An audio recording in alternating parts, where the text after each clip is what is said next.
yang ramah lingkungan. Satu, cahaya matahari kita ini semua menggunakan energi solar cell. Kok berarti kau merokok?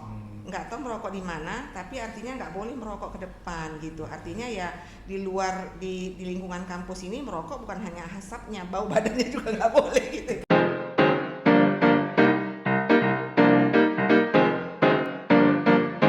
Assalamualaikum warahmatullahi wabarakatuh. Salam sehat untuk kita semua. Welcome to Tropico Podcast, Kesehatan Investasi, Pola Hidup Sehat Prestasi. Sobat Podcast, hari ini kita diskusi yang sangat menarik nih terkait bagaimana Green Campus dan KTR yang ada di FKM USU. Hari ini kita kedatangan tamu yang sangat berkompeten untuk mengisi atau menjawab pertanyaan-pertanyaan terkait itu. Hari ini kedatangan kita adalah Bu Indra Cahaya selaku Wakil Dekan 2 FKM USU. Selamat datang Bu Indra. Selamat datang Pak Dani. Assalamualaikum. Waalaikumsalam Bu. Apa kabar nih Bu Indra? Alhamdulillah sehat. Sehat-sehat anak muda. Iya, sehat anak muda ya Bu Indra ya. Lagi sibuk apa ini Bu Indra? Ya, persiapan perkuliahan kita yang akan kita lakukan tanggal 5 September 2022.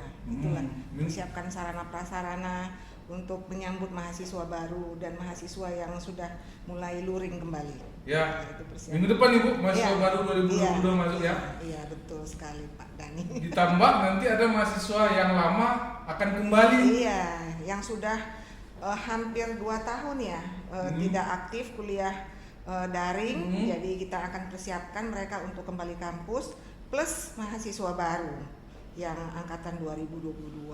Jadi luar biasa nih Bu ya, minggu depan ini gabung datangnya Bu ya, mahasiswa baru dengan mahasiswa lama. Jadi harus betul-betul di manajemen kan Bu ya? Iya.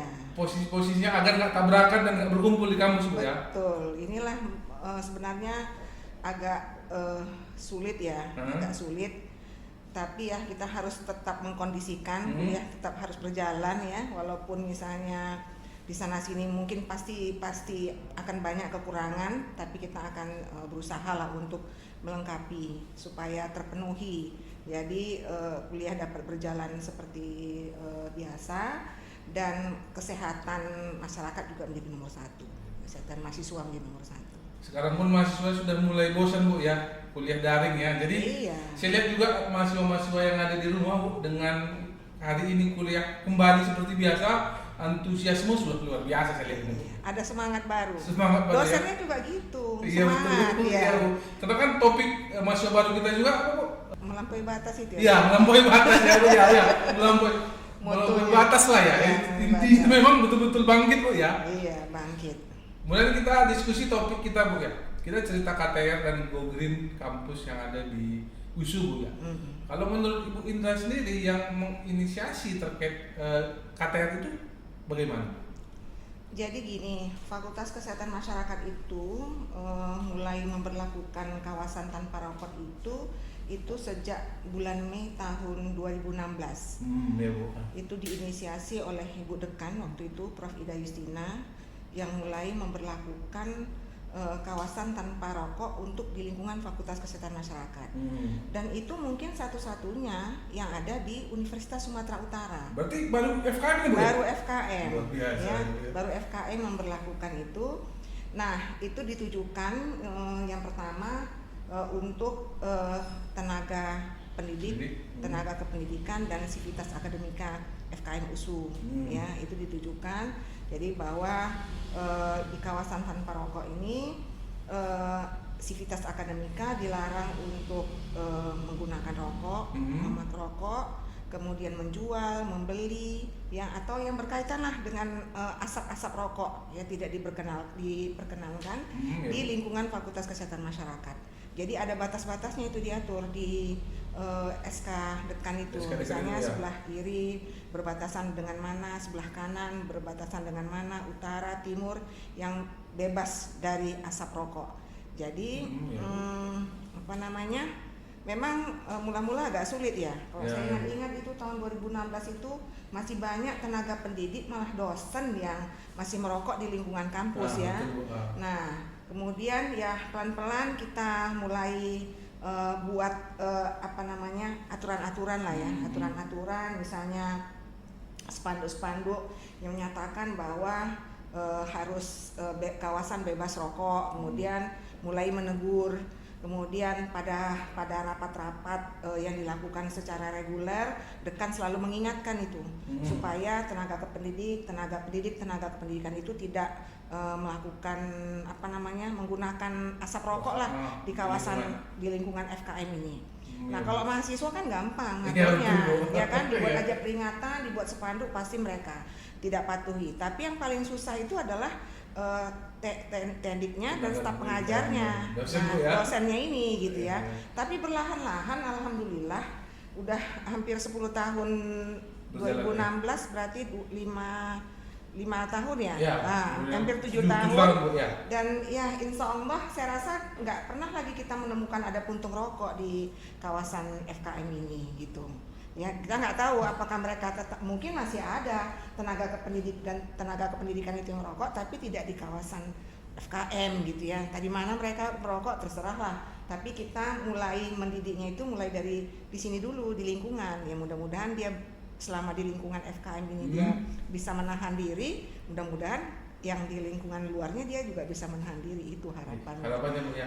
Sebenarnya kan ini inspirasi juga nih bagi fakultas lain yang ada di USU ya. Harapannya kan nggak FKM juga satu-satunya yang kedepannya KTR-nya ada fakultas yang lain. Saya pikir seperti yang Ibu sampaikan tadi, di awalnya kan betul luar biasa nih usaha untuk bisa menginisiasi KTR di FKM USU hari ini gitu Bu ya. Jadi kira-kira Bu, hambatan terbesar di awalnya dalam menginisiasi KTR itu apa Bu?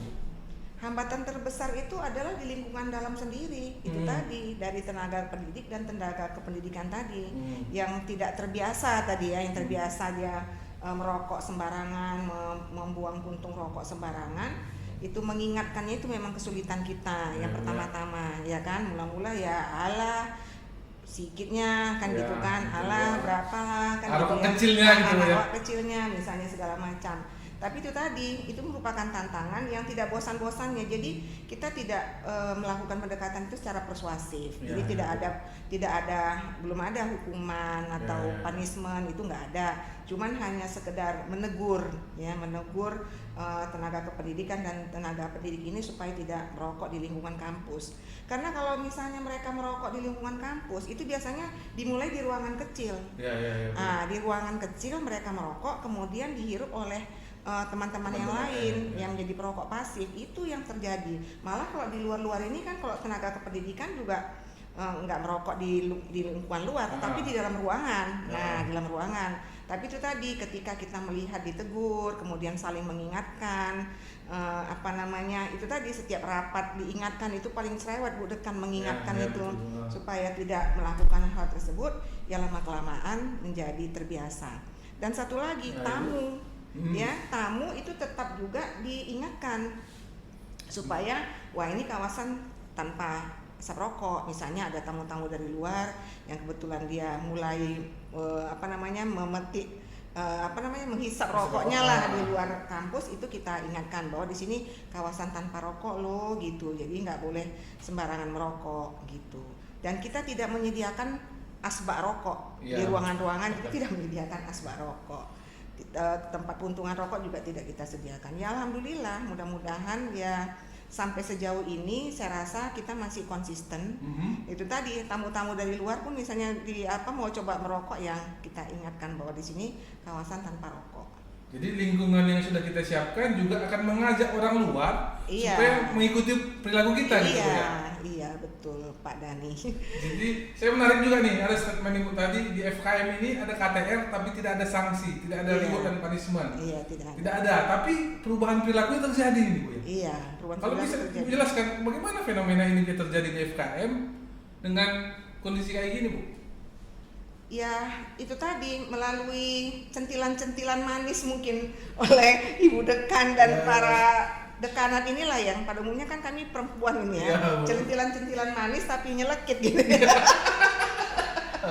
Centilan-centilan manis ya, tapi itu tadi nyelekit ya, sehingga akhirnya itu tadi terbiasa. Dan itu juga diingatkan untuk tenaga-tenaga kependidikan yang baru. Saya malah itu kalau misalnya ada tenaga kependidikan, kita kan tahu kalau orang merokok atau tidak merokok. Betul, Bu. Dia bilang dia tidak merokok, tapi bau badannya merokok. Jadi kalau misalnya ada tenaga kependidikan misalnya sedang berkomunikasi tercium bau rokok, langsung saya bilang Oh berarti kau merokok. Nggak tahu merokok di mana, tapi artinya nggak boleh merokok ke depan gitu. Artinya ya di luar di lingkungan kampus ini merokok bukan hanya asapnya, bau badannya juga nggak boleh gitu. Ketahuan sebenarnya Bu ya.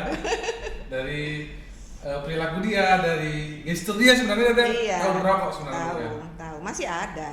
Perokok itu masih ada. Cuman itu tadi ya alhamdulillah mereka menghargai aturan yang sudah kita buat, itulah kira-kira. Mungkin ditambah juga kita orang FKM paham kesehatan Bu ya. Iya, paham kesehatan. Itu yang paling penting. Ya, jadi kita pun ketika ada KTR, mungkin kan tadi sasarannya tenaga pendidik dan dosen. Iya.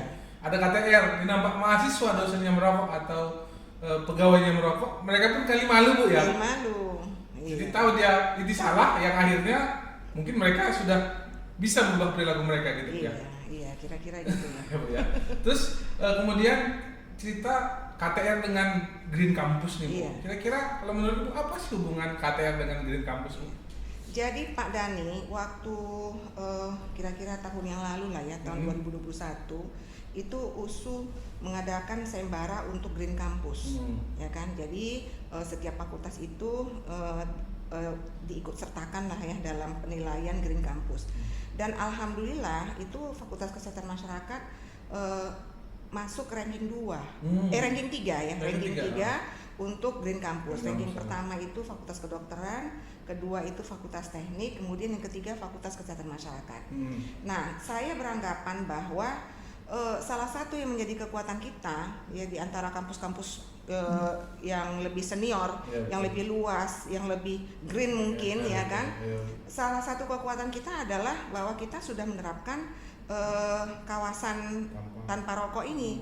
Jadi salah satu indikator bahwa kampus ini adalah Green Campus, di samping misalnya ada ruang terbuka hijau, kemudian harus menyediakan tempat pembuangan sampah atau 3R misalnya, harus menyediakan sarana prasarana yang bersifat hemat energi. Nah, yang lebih penting lagi adalah 3R. Mungkin di fakultas lain mereka sudah menerapkan itu, tempat sampah 3R, saya rasa semua fakultas ada. Sudah biasa itu ya. Sudah biasa. Ruang terbuka hijau mungkin ruang kelas fakultas lain juga udah biasa kan gitu ya. Kemudian menggunakan barang-barang atau sarana prasarana yang bersifat hemat energi, kita kan ada itu ya, misalnya ruangan yang kalau ada orangnya baru dia hidup, kalau orangnya mati. Nah, gitu kan kita udah gunakan untuk beberapa toilet misalnya kan. Itu mungkin di fakultas lain ada, teknik lingkungan mungkin ya kan, lebih paham dia tentang itu. Nah, kelebihan kita ini mungkin saya pribadi menilai di KTR kita itu yang belum ada di fakultas-fakultas lain. Satu-satunya tadi Bu ya? Iya, satu-satunya tadi. Jadi di samping sarana prasarana yang mendukung, juga kebijakan dari pimpinan tadi yang menyebabkan mungkin kita menjadi salah satu fakultas yang bisa dikategorikan sebagai Green Campus, walaupun nomor 3 ya. Nomor 3, tapi saya rasa itu udah di antara fakultas-fakultas senior kan. Kita kan fakultas keberapa tapi kita nomor 3 ya kan. Iya, betul. Luar biasa sebenarnya Bu ya. Iya. Dengan kita masih muda sebenarnya gitu ya, tapi bisa memperoleh peringkat ketiga gitu ya.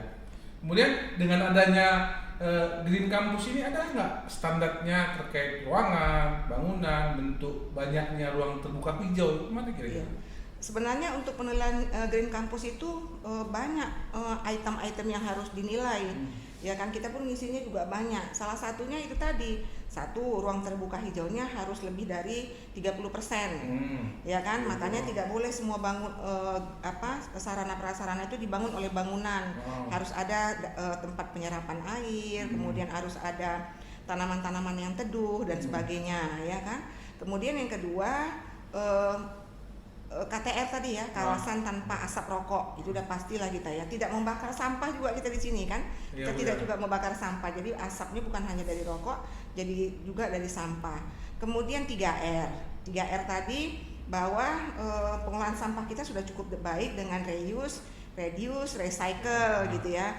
Untuk misalnya untuk pengolahan sampah sendiri itu kita sampah-sampah organik itu udah kita olah menjadi ekoenzim, menjadi kompos dan sebagainya gitu ya. Jadi nggak ada sampah yang dibakar, dimanfaatkan gitu. Nah, kemudian yang lain yang mungkin yang ada di FKM ini adalah sarana prasarana tadi yang saya sebutkan tadi yang ramah lingkungan. Yang ramah lingkungan, satu, cahaya matahari kita ini semua menggunakan energi solar cell. Artinya kalau malam kita nggak perlu hidupkan lampu, langsung hidup. Nah ketika siang dia menyerap cahaya matahari yang disimpan. Nah itu ada beberapa titik. Kemudian ada beberapa ruangan di toilet yang misalnya orang masuk ada dengan apa namanya ini sensor badan, ya, baru dia panas badan dia ya. baru hidup. Nah gitu kita gunakan beberapa ruangan. Nah kemudian yang berikutnya ini mungkin yang kawan-kawan yang lain juga banyak yang belum tahu ya, bahwa di FKM ini ada sarana prasarana yang ramah untuk disabilitas. Ada juga Bu? Ya, misalnya untuk jalan menuju dari pintu depan, pintu universitas, pintu ke jalan ke depan ke dalam, itu kan kita ada kita buat dicat warna hijau, jalan untuk orang yang disabilitas. Kemudian untuk yang di gedung D juga kita buat jalan untuk orang yang disabilitas. Nah, kemudian kita juga sediakan toilet untuk disabilitas. Walaupun ya sederhana ya, kalau kita memang kebetulan kan tidak ada menerima mahasiswa yang tunanetra atau apa gitu misalnya kan. Jadi misalnya ada kamar mandi yang udah ada pegangannya, kemudian ada rambu-rambu untuk disabilitas. Nah itu yang ada.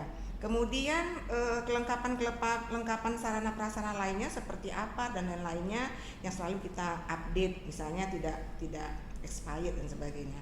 Itu salah satu saya rasa yang merupakan kelebihan kita di Green Campus ya, kita upayakan mungkin bahwa kita sudah memenuhi apa yang dibutuhkan supaya kampus kita ini menjadi kampus yang tergolong kepada Green Campus.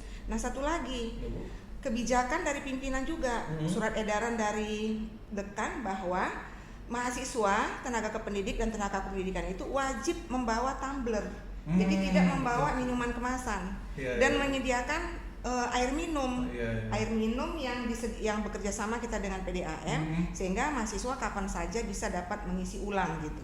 Jadi itu udah dimulai diterapkan sejak tahun berapa itu ya, penerimaan mahasiswa baru 2017 ya, kebijakan kita bahwa mahasiswa baru itu tidak boleh membawa botol isi ulang. Dan tenaga kependidikan diberikan tumbler supaya mereka bisa mengisi ulang minumannya. Itulah upaya-upaya kita. Jadi kebijakan juga didukung dengan sarana prasarana yang mumpuni gitu Bu ya? Iya. Dengan adanya kebijakan misalnya tidak membawa buat minuman, dikasih apa ya Bu ya? Tumbler. Airnya pun disiapkan disiapkan. Berarti kita bekerja sama juga dengan PDAM. Iya, kita ada bekerjasama dengan PDAM yang dimana PDAM itu memberikan sarana untuk air minum yang layak untuk diminum gitu. Dan ada dilakukan maintenance tiap tahun sekali. Jadi jangan khawatir misalnya udah tahun sekali berarti udah ada E. coli-nya, enggak, tetap di maintenance gitu. Artinya kita menjamin bahwa air itu memang layak untuk diminum langsung. Ini sebenarnya Bu perlu juga Ibu sampaikan karena banyak isu di mahasiswa ketika air minum itu nggak dibersihkan Bu. Makanya ini luar biasa juga informasi untuk kawan-kawan yang ada di rumah gitu kan, bahwa setiap tahun sekali itu pasti ada maintenance-nya gitu ya. Ada maintenance-nya. Ini bukan berlumut-lumut di dalam kan? Enggak. Jadi ini memang kebetulan karena selama hampir 2 tahun ini kan kita tidak ada aktivitas, mungkin tidak banyak digunakan. Ya itu tadi isunya. Tapi pembuktian bahwa itu ini kan enggak, memang selalu tetap dibersihkan, dituangkan, dihidupkan gitu supaya dia tetap mengalir, tidak mengendap di situ. Dan untuk ini sekarang kita yang untuk tahun ini juga sedang disurati kembali PDAM untuk segera mengecek ulang. Maintenance lagi ya. Maintenance, kemudian mengecek ulang kadar E. coli-nya, kadar klor dan sebagainya.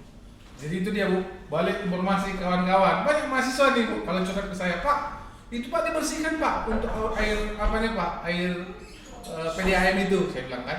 Dibersihkan dong, saya bilang. Saya kan pernah diskusi juga dengan Ibu itu, dibersihkan pasti ada berkala, mau itu 6 bulan atau setahun sekali.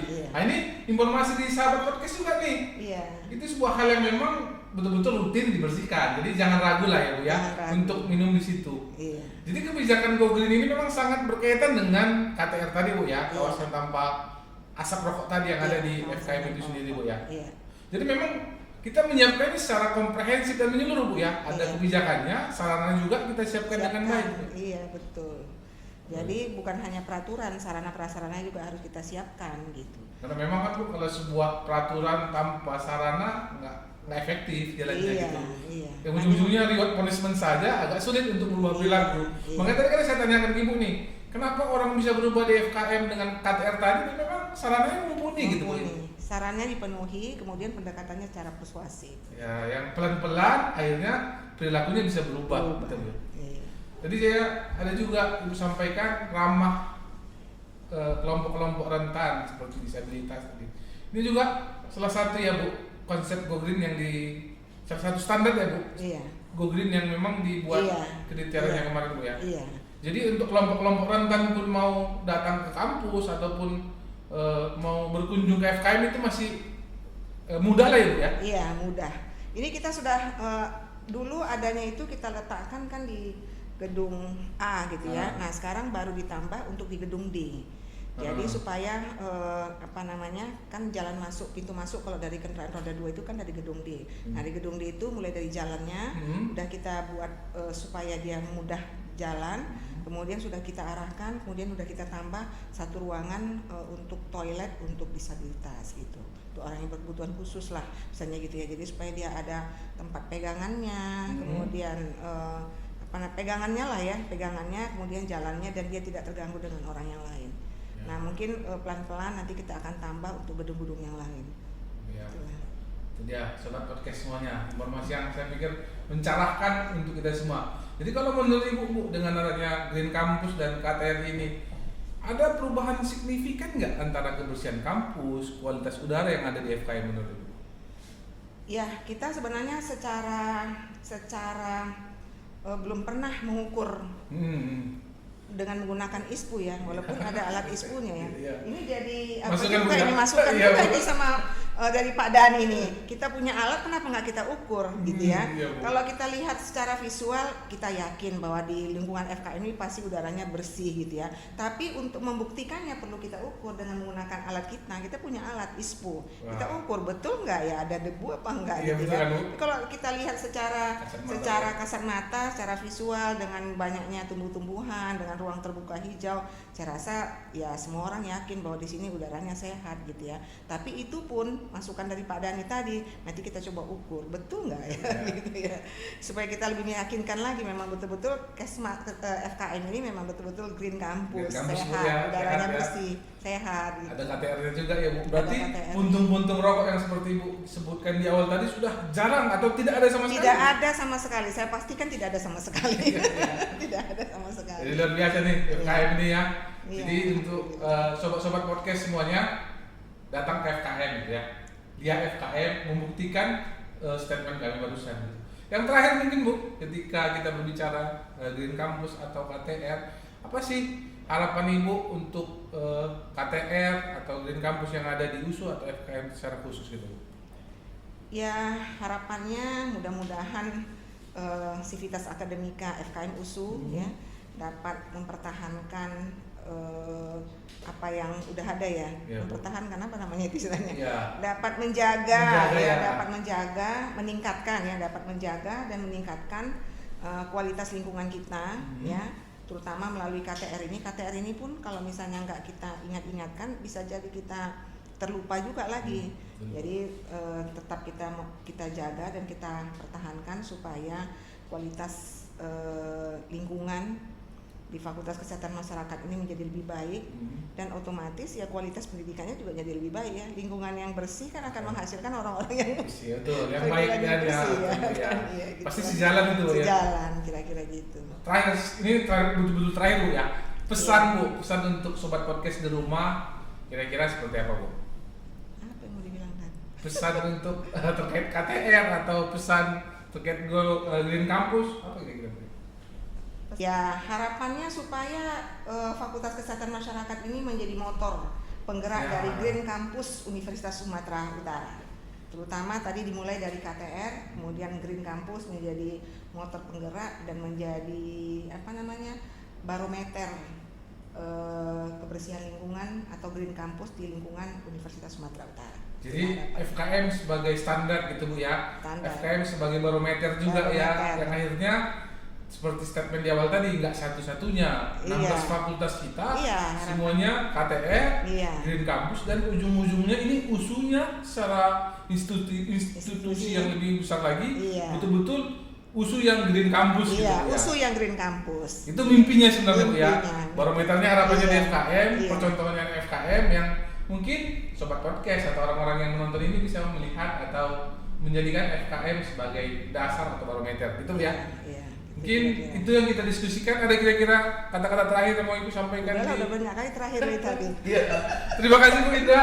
Terima kasih sobat podcast. Mungkin diskusi kali ini bisa menambah informasi di kita, di saya dan di semua orang yang melihatnya, yang akhirnya ini bisa menjadi penambah informasi kita, penambah semangat kita dalam berkehidupan sehari-hari. Terima kasih. Assalamualaikum warahmatullahi wabarakatuh. Kita punya jargon Bu.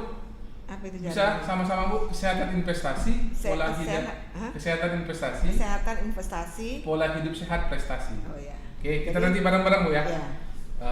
1, 2, 3. Kesehatan investasi, pola hidup sehat prestasi. Assalamualaikum warahmatullahi wabarakatuh. Salam sejahtera untuk kita semua. Dadah.